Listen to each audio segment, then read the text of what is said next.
Ito na ang Yes the Best Balita.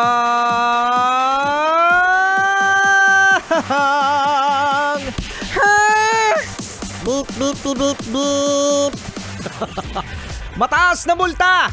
Ito mga best, mataas na multa at parusa sa mga dadaan sa EDSA busway kasado na. Yes, mapamotor man o apat ang gulong ng sasakyan na laging nahuhuli sa EDSA busway na eksklusibo lamang na pinaparaan ang mga city buses, ambulansya at iba pang emergency vehicles. Sa ilang buwan kasi ng panguhuli ay tila paulit-ulit na laang ang mga eksena ng mga pasaway. Mga gonggong! Ano ulit, Martian? Mga gonggong! Loko.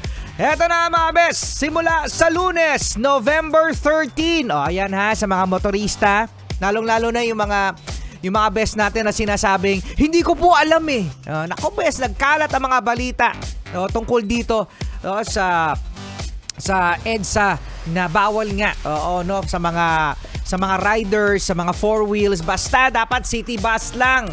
Kasi simula November 13, tataas na ang multa sa mga mahuhuli mula 1,000 multa sa first offense, magiging 5,000 na ito.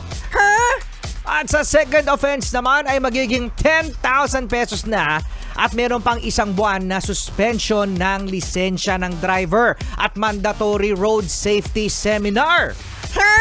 At sa third offense ay 20,000 na at 1 year suspension of license. At sa fourth offense, eto mga best, no?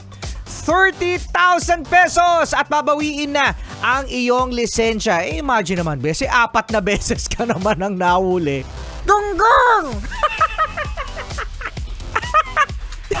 Galit na galit si Martian eh. Kaya sa mga motorista na di umano'y tumatakas pa sa mga otoridad kapag pinapara, para bigyan ng ticket, nako sinisigurado po ng MMDA na mahuhuli kayong lahat yung mga illegal na dadaan sa EDSA busway. At para sa iba pang mga balitang bisitahin lang ang fresh na yesthebest.com.ph. At iyan ang ating Yes the Best Balitang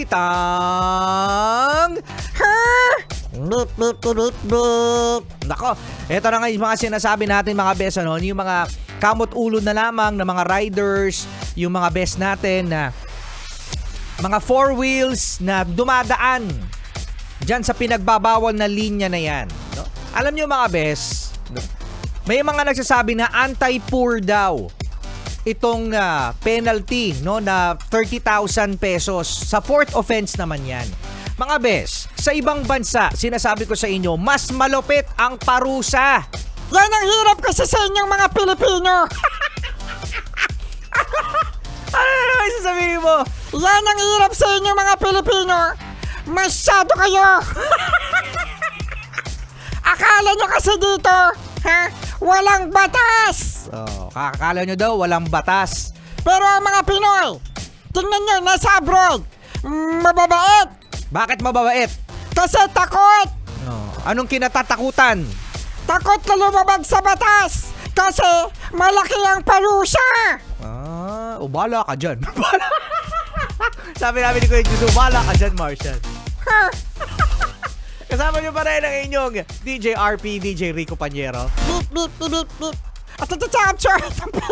Ang favorite ng alien, yung cute. Bala ka dyan. Marsha.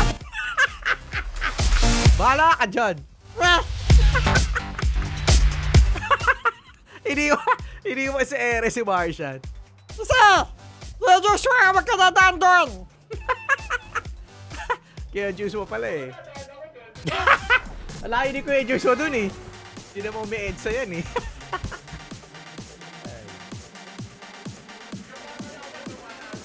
Oo.